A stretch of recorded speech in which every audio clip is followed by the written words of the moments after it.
Welcome to the Nilgiris, here at the bottom of India.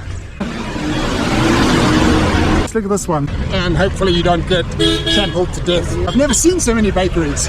Who's going to go first here? The public toilets are few and far between here. I don't even recognize some of them. I haven't seen a single other face like mine. Just a couple of flies, and as long as I run faster than them, I should be okay. That's the way to decorate a bus. But people have to make do themselves. They have to find their own way.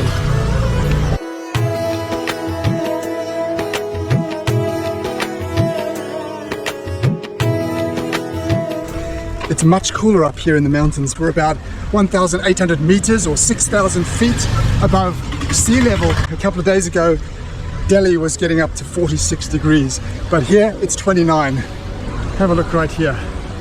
There are thousands, tens of thousands of these monkeys. Look at this one, it's got a baby right there. These are macaques. I think they are lion-tailed macaques, and they roam free here. There's a whole bunch of them up here in the tree. There's more over here. They can be a bit of a nuisance. Keep your eyes out. They will come into your hotel room if you leave the door open. Let's have a look down here and see more of the views. You can see just poking out there through the trees. We can see across multiple valleys. And on all sides, we're surrounded by these beautiful views.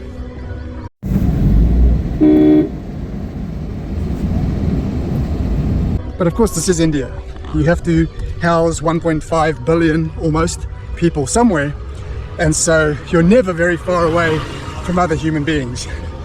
Notwithstanding that, in the early morning yesterday, one of my friends here was chased down the street by a bear. Yes, chased down the street by a bear. We have photos, he has photos of that.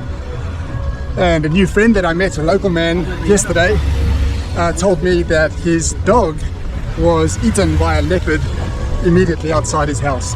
So although you've got all these signs of urban living, it is still very rural here, with a lot of wildlife, which is nice to observe from a distance, but perhaps not always so great up close.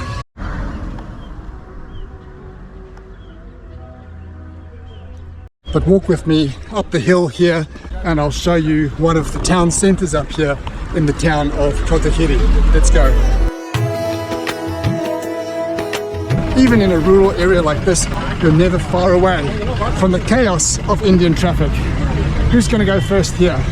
Survival of the fittest. Oh, we're going to try and come through here. Oh, traffic coming from every direction.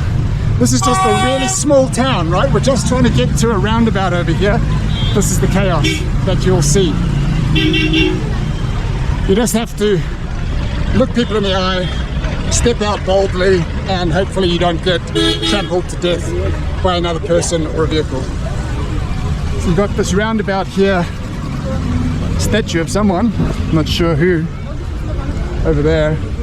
And then you've got all these interesting stores over here. Now what's fascinating about Kotagiri, where I am now, is that they have bakeries everywhere. I've never seen so many bakeries. They're big on their baked goods and their cakes. You'll see them everywhere selling cookies and selling different kinds of baked goods. I've probably counted 8 or 9 just walking around this neighborhood. Hello? There's a tea shop. Because we're up high in the mountains here, this area is also famous for its tea plantations. So if you want, and you can get it passed by security safely in your own country, you can come here and buy packaged leaf tea that you can take home with you. Of course, the language here is Tamil. So not Hindi, as you might see in northern India. And Tamil is the language spoken in Sri Lanka, or Ceylon as it used to be known. Of course, Ceylon is very famous for its teas. So this is a very similar people group here, and a similar climate that allows you to grow tea up in the hills. Now I'm on a bit of a mission.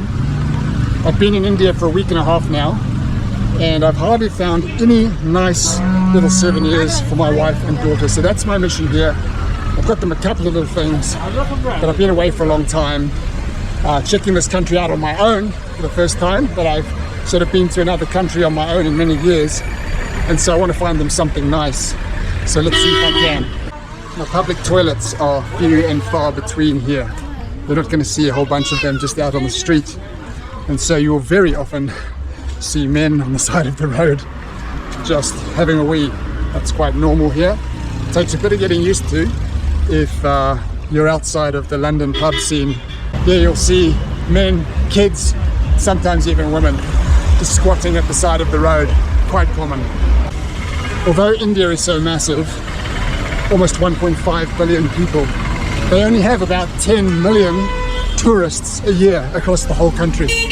Now, to put that in context, New Zealand has about 3.5 million tourists a year, but that's from a population of only 5 million. So per capita, they have about 80 times more tourists in New Zealand than here.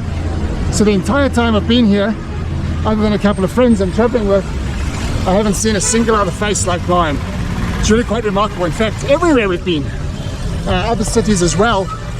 I remember seeing one guy who looked like me at an airport. I think it was Hyderabad.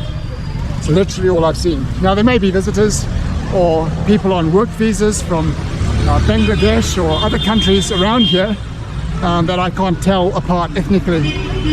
But yeah, you certainly stand out, and to have blonde hair or almost no hair and a very pale skin, I stand out like a sore thumb. I've had many people come up to me just to take a photo because they don't usually get to see people who look so strange and different from them. Now, I'm doing exactly what I tell my daughter to never do. I'm walking on the wrong side of the road. I'm walking with traffic coming from behind me. Got all sorts of buses and crazy scooter riders coming past, so I should probably cross the road.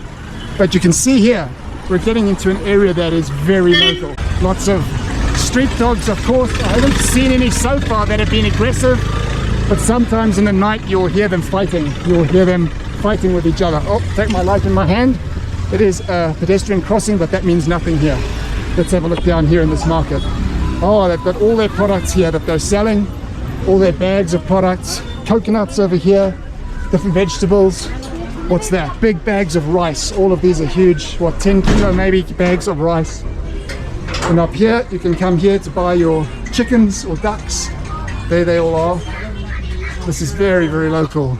Oh, look at all the vegetables over here. Amazing. Hello.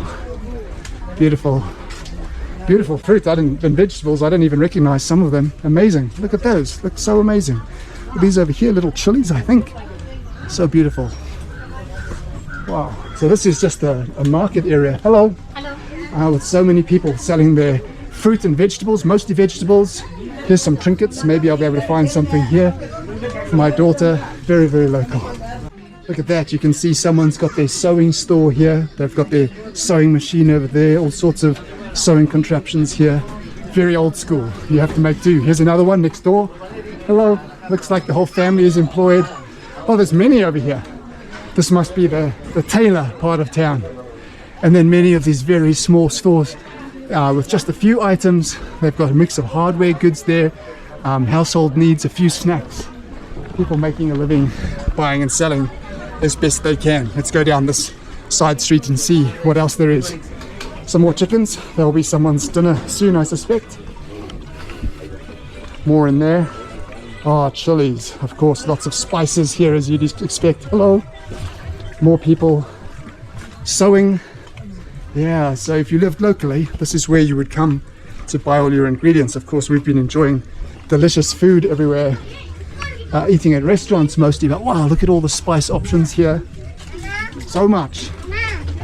Amazing. More sewing over here. And of course, most Indian women these days, even across cultures, still wear saris.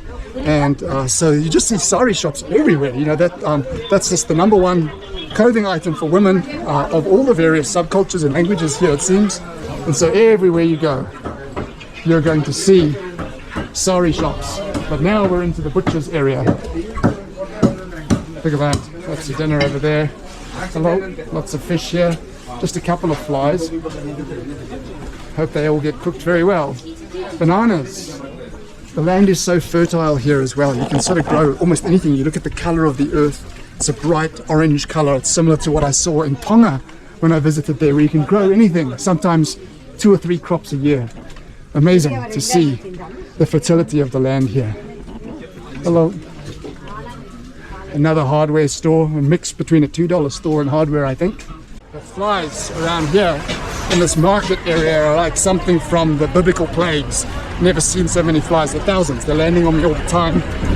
Look at them. They're everywhere. You can see, even though I've left the area where they've just got all the meat and the fish just sitting up there, even down here, so many flies. But I think I've actually taken a wrong turn.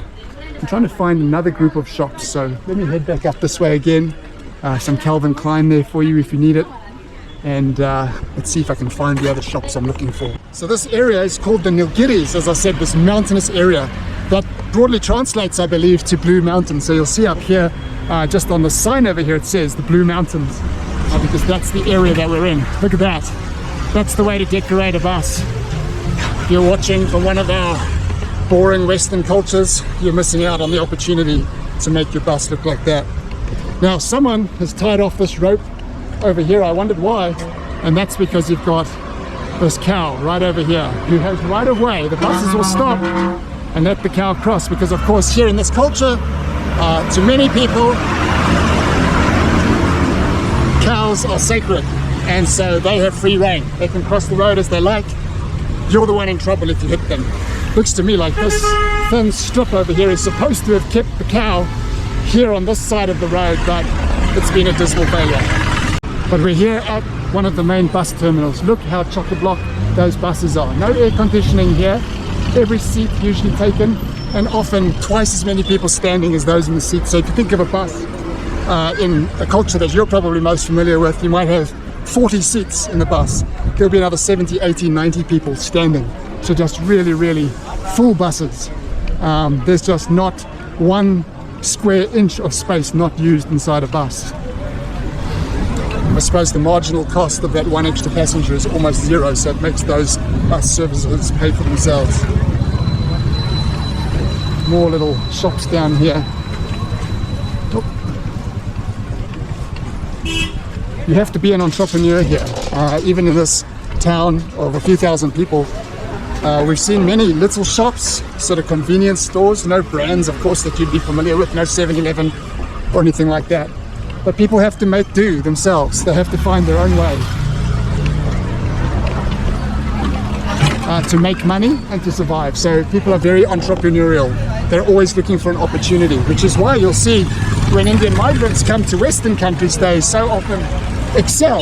They often tend to, try not to die here. They're willing to work hard. They want to find an opportunity that they can exploit. Okay, I think I'm going to make my way back. Didn't really find anything for Elizabeth and Grace. And remember, for all the chaos here behind me, you've got these incredible views in front of you. More of our friends here with right of way, walking down the main road. They're in charge. Oh, someone's gonna sort them out before the bus does, looks like. There they go. In many parts of India, something else you'll notice is there are no refrigerators. So none of the hotels have the little mini bar in the room, and when you go to the convenience store to buy a can of Coke, they're all just there on the shelf. Energy is still relatively expensive as a share of people's incomes here, and so they just don't have the money to pay to refrigerate your drink. So even on a boiling hot day, you're most likely going to be buying a drink that's room temperature. Tell you what, it is only 29 degrees here, not 40 or 46 like it is in Delhi, but it's pretty humid, and I'm dripping walking up the hill here. That's your local ambulance. Now, something you might notice on many of the vehicles, I don't know if I'll see one now that I want to point it out, I probably won't see one, but many of the vehicles have various sort of, I suppose, luck charms attached to them. There's one particular style of one. I'll see if I can find it. Oh yes, like this. See, many of them have this attached to the front of the car. Here's another one, or to the back of the car. I don't understand it fully, but my understanding is that they believe that this will protect them on the roads. If you understand it better than me, feel free to comment down below. There's something else about the south of India here, like Tamil Nadu, the province that we're in, is that historically they've had a lot of Catholic and other Western Christian missionaries. And so you'll see there are many places like this, many Catholic schools. There are many churches. You will see the cross around here, much more than in other parts of India, which of course is predominantly Hindu, and so there's a lot of that Christian heritage here.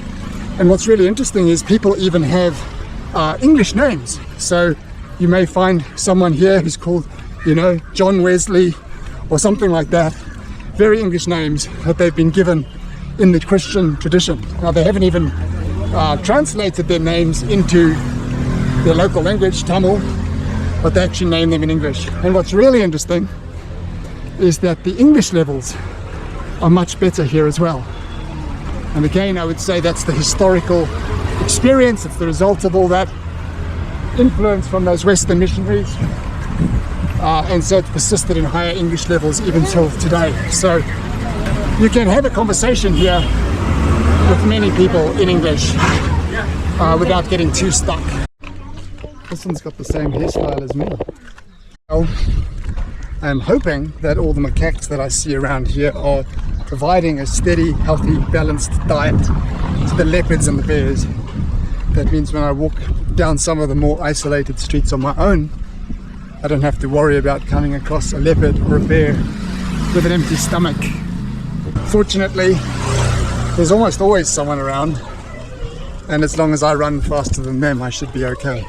In small towns up here in the mountains like this, there are no supermarkets. Instead, you'll see little shops like this. That's all they are. A little window, you'll slide open that window there. He shows you what he's got in the window, and you basically pick one of those items. I love how the buses here and the trucks are decorated. So have a look at this one. This is just the truck. Here is loading all his products on the back. But look at the amazing colors. So bright. Now you see so many of these, and even more spectacularly decorated ones as you drive down the various streets here across India. I've had the privilege of being in so many parts of the country and so much color.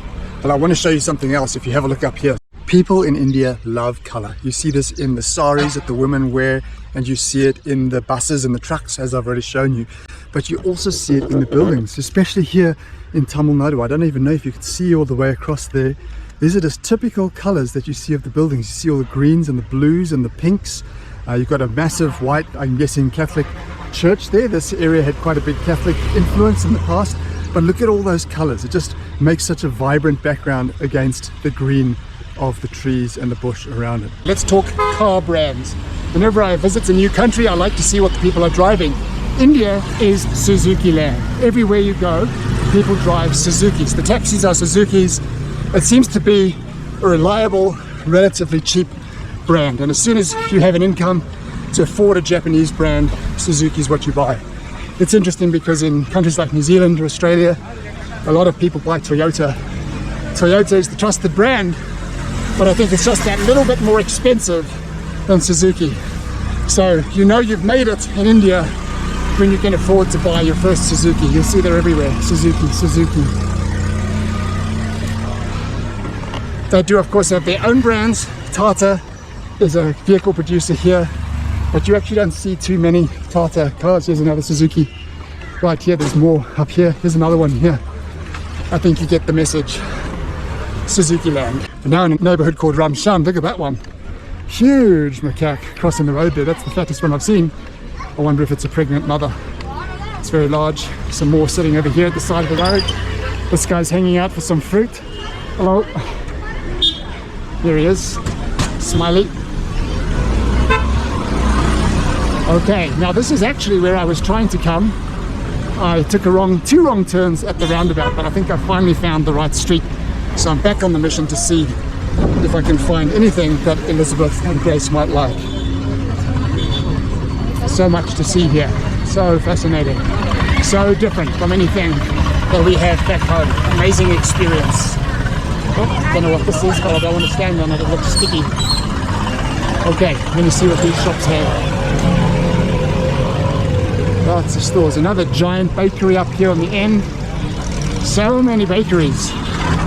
And also lots of pharmacies. Everywhere you look, it's a pharmacy. It'll just be a hole in the wall like this. That's your entire pharmacy. You can't go inside.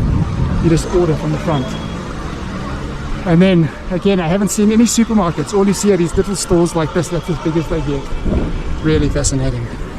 But I've got to be honest, I don't think I'm going to find any souvenirs here, even though this is a touristy area. So I'll head down one more street and then head back to my hotel. Wow, look at this building over here. This is the flat iron building of Kotagiri. Amazing. And you've got all these shops here, everything you could imagine. Clothing stores, catering contractors, printing store, paint store, everything you could need. You'll see that people's houses here are painted in beautiful colors. They love the beautiful colors, pastel colors, greens and blues and pinks. So I'm not surprised there's a paint store. Oh, there's a realtor store. Maybe I can buy a house here and move to Kotagiri. Another bakery. They're everywhere. Textiles. But I still see nowhere selling any souvenirs or anything I might want to take home for the family. So that's really interesting to me. Again, this is a tourist area. Lots of people come here from inside India to escape the heat because it's so high above sea level. But I don't see, oh, this guy's helping himself to the leftovers. This macaque is enjoying what he can from that drink carton. But yeah, interesting that there's not really anywhere to even buy, you know, a fridge magnet or something like that that we would expect. And I think that's because India gets so few foreign tourists per year relative to its size. So few, only 10 million. Whereas most of the people who are visiting up here will be locals who are coming to escape the heat down in the cities below. Alright guys, I think that's all I've got in terms of showing you around Kotagiri and a bit of the Nilgiris, the Blue Mountains area here in India. I'll catch you next time.